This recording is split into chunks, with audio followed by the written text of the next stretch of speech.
Hi, Genki Call here. It is Zoom week in Gems of War, the week of August 23rd, 2021, and we've got some great stuff in the Soulforge. Yes! It's exciting. Okay, but let's start off with these legendaries. So, as always, a disclaimer that I don't recommend forging legendaries in the Soulforge because they're 800 gems. With 4,000 you can get a mythic, so unless you're desperate for that legendary or you really need it to get the power level of your kingdoms up, I generally don't recommend it.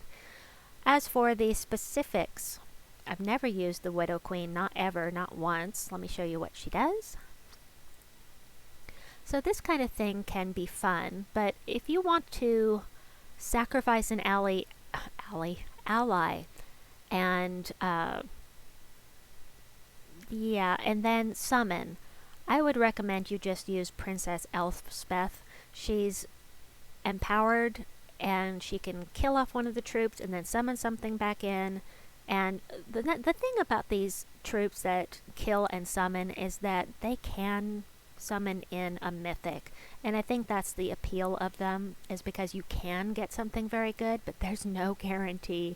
So I would never consider crafting this personally because I've never used her. So Hindla is a fun troop to use. She is from Stormheim. She does splash damage. Splash damage does damage to the troop and half of that damage to the adjacent troop, so you're actually damaging 3 at once. And then she freezes them all and summons a giant. She is a good troop to use in events, but I just generally don't use her myself. Behemoth, I've used him, actually been having fun using him in delves because his spell is more powerful when you have a horde that's increasing the power of your troops. So in delving, yes, in general, I don't think I've ever used him outside of a delve. And then Glaceon is fantastic. Love Glaceon. However, there is a chance that you can pull him with your event keys this week because we are in Zoom, so there's a possibility you can get the legendary Glaceon from your event keys this week. He has skull damage reduction of 65%. He gains attack whenever the enemy matches skulls, whether he's at the front or not. And then he's one of the best skull spammers in the game, and he's one of the double converters where he transforms yellow to blue and red gems to doom skulls. And he freezes the strongest enemy, which is always nice in case they are goblins and want to loop. So anyway, I do really like Glaceon, but Leona's Tower, Hatir Ascendant, always here. We've got Queen Aurora, whom I have but have never used. She gives all of the allies except for herself a barrier and some life, and then she creates 10 gems of whatever color you want. So as a mana generator, she's pretty good. And then gain bonus, I've never seen this before, Rainbow Link, bonus mana from all gem matches. So that means that when you match 3 of a color, you're actually getting 4, and that's for every single color that you match. That's pretty cool. I have never seen that before because I've never looked closely at her. Alright, Zethinos is always here. So is Zul'Goth. Ubastet, I didn't realize he was in here because I was so excited about King Irongut. Ubastet is one that has kicked my rump in PvP more than once. He does damage to the 2 weakest enemies, boosted by all ally and enemy attack, and if one of them dives, he kills the other one. So unless they are invulnerable, and there are only a few in the game that are that few troops that we can own that are invulnerable and immune to lethal damage, then both of them die. And then he summons a firestorm when an enemy dies. All Raksha gain 1 attack and magic at the start of every turn. Very cool. Would I craft him if I had the diamonds to do so right now? Probably not, because there are other mythics that I want more. King Irongut is the big ticket item in the Soulforge right now. High King Irongut is the best thing ever if you like delving. So, here's how he works. He does a little bit of damage to an enemy, and a chance to devour them equal to his attack. And of course he's a goblin, so he gets an extra turn. But this equal to my attack, that is, as you can see here, I have a 41 attack. That's a 41% chance to devour, which isn't a very good percentage chance, really. However, when you stick him in a delve, let's go ahead and head down there, and I will give you a visual. Let me grab my tributes. Okay, heading down here. And let's go to Alithia. Let's see. No, I've been messing with the team here. No, he's here.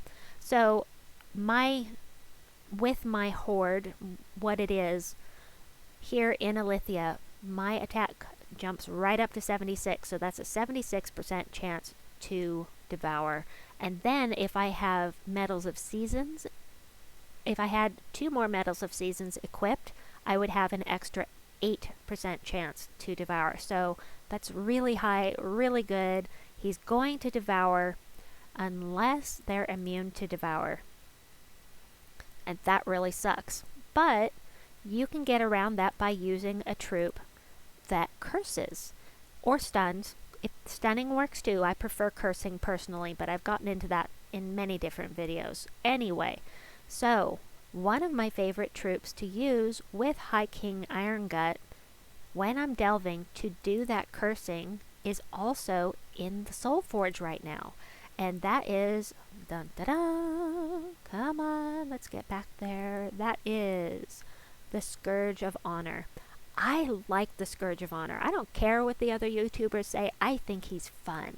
For one thing, he's got this curse and disease a random enemy when matching 4 or more gems, which is great. He does true damage to all enemies, which makes him great for low-level delving because he can one-shot the enemies, especially since this number is going to be higher when you've got a horde of 100 or more. Well, any horde actually is going to increase that number, but anyway. So I think he's a lot of fun. He also explodes a green gem at the start of the battle, so you get a little bonus mana right off the bat. He also gets back 2 mana for every cursed and diseased enemy with a boost ratio of 2. So I can cast with him, and they may all be cursed from the match 4s that I've got because I like to use him with Queen Beatrix and High King Irongut. That is one of my favorite teams to use when delving. I've got, but for High King Irongut, I made a video already on should you craft High King Irongut or not. And I put teams in there. I explain all of this. I will put a link to that in the description box below so that you can check it out.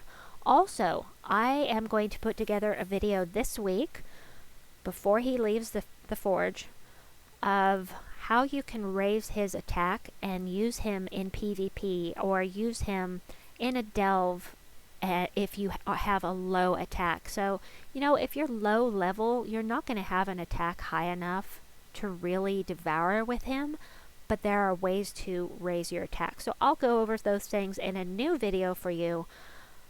But for now, let's see, Enraged Kurindara is always here, so is Scroll Reborn. The other big ticket item we've got right now, very exciting to me, is the Doomed Blade. The Doomed Blade, the Dooms, some of them are useful, some of them are not. This is one of the useful ones. He transforms red gems to Doom Skulls. Gotta have it. I love the mana, or I love the Doom Skull creating dooms because they're awesome. They're so useful, and I love blowing things up with Doom Skulls. So, had to have it. Now, in order to upgrade the Doomed Blade, I am going to have some blue Forge scrolls. I don't know that I have any, but just the fact of having the Doom Skulls alone is good enough for me to want it. So, let's see what else we've got here. Okay, there is... Hold on, there's something else. Aha! The Ankh of Nefertani. This is the first time the Ankh has been in the Soulforge. And the thing that's important about this, I will get to in a moment. But give 40 life, or give life to an ally, boosted by brown gems, then give them a quarter of their mana. Doesn't sound amazing right offhand. However, if you are interested, you will need this weapon in order to craft Duskbringer. So, Duskbringer is like Dawnbringer. It's one of those ones that cost 1,000,000 souls to make and 200 gems. You can see everything you need here. So I have all of these from a campaign that I paid for back when Pharaoh Nefertani was in the campaign, I believe. So Duskbringer does damage to all enemies boosted by purple allies, and there's a boost ratio of 2, and allies and enemies, which means it could be fun for Guild Wars. Death mark all enemies, and if there are 13 or more brown gems, gain 2 magic. So, what are the upgrades for it? That's something I want to know. But first, let's go over the rest of the things in here. So, I haven't looked at any of this. I just knew offhand that those 2 things were going to be in here. So, fire and ice. Let's see. Damage to all enemies and give 2 life to all allies. That sounds good. I like it. I do enjoy having weapons that do damage to all enemies. So I'm going to go ahead and craft this. I may not need it, but I've got enough. Let's see my diamonds. Yeah, I've got some diamonds, so I'm not going to worry about it. I'm not saving up for a mythic well, I'm always saving up for a mythic, but there's nothing that I have to have right away. And these weapons won't come around again until we come back to Drakzoom, and I don't know when that will be. So, Stone Slicer. I thought this was a good weapon. Let me see. Damage to an enemy boosted by construct allies. Okay. Then create a mix of 6 purple and brown gems for each construct ally. So, purple and brown. Let's go check that. Troops. Whoopsie. Weapons. No, not weapons. My bad. We want to look for troop types. Construct, and what colors did I just say? Purple and brown? Was it purple and brown? I hope it was purple and brown. So that would boost Ironhawk. Didn't realize the moon was a construct. That's cool. Gargoyle. Ooh. Okay, and are there any that are purple and brown? Okay, Quatramanus. I've never used that. Interesting. To an enemy and a random enemy. That's cool. And skull damage reduction by 50%. This could be something that I would want to use at some point. It's very situational. This kind of weapon is very situational. However, when those situations come up, they seem to be really fun to use. So I am going to go ahead and create the Stone Slicer. And then let's check out the next one, Korag's Invention. Damage to an enemy boosted by Drakzoom allies. Then create a mix of 6 blue and brown gems for Drakzoom allies. Blue and brown. Blue and brown, that would support Moira Craghart. Actually, most of the troops in Drakzoom are going to have the brown, but the blue offhand I know Moira has. So I'm going to go ahead and I'm going to craft this one too. Good thing I've got some diamonds. I'm blowing through them. Oopsie, how'd I do that? What did I click on? What? Oh no, don't crash. Please don't crash. I'm not finished with my video. Oh, crash. Aww, it crashed. Pardon me while I reload. You can see I'm recording. Ah.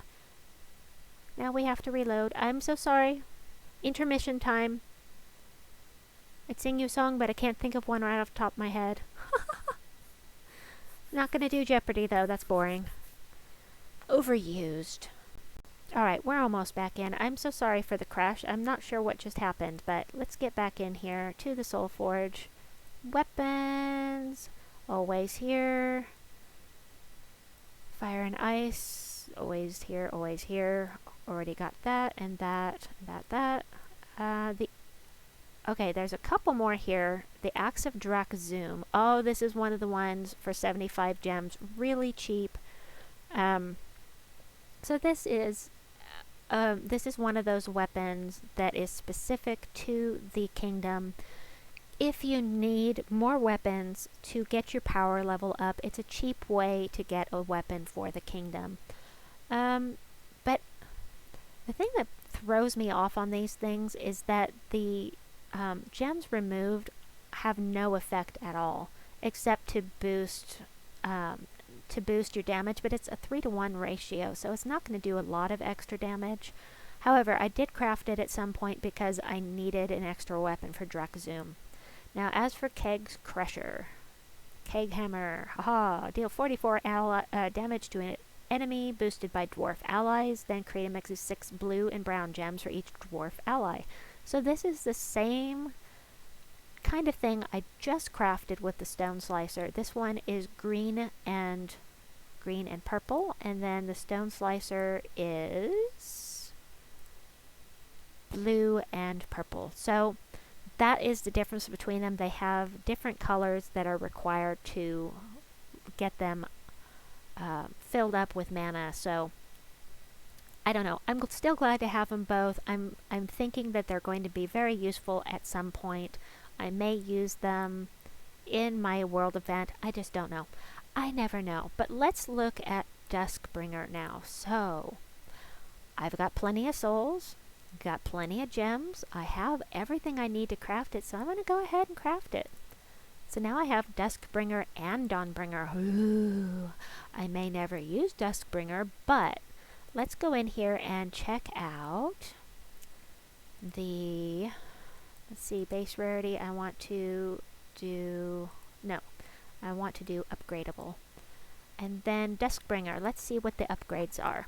We've got attack, armor, attack, life, magic, eliminate 2 points of a random skill from the first enemy, gain 4 armor, gain 2 attack, gain 4 life, and gain 4 souls. Sure would love it if it would self-enchant, but then again, I'd really hate to face it if it had that enchant on it, much like life and death.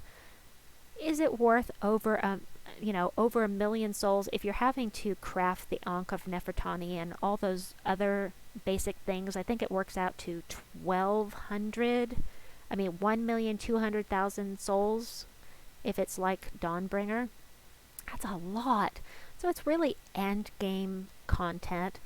But I had the souls to spare, so went ahead and did it. We'll see how it works out. But that is what I have for you for the Soulforge. I hope that you enjoyed this video. Please like and subscribe, and I will get that other King Irongut video to you later this week. Thanks for watching. Bye-bye.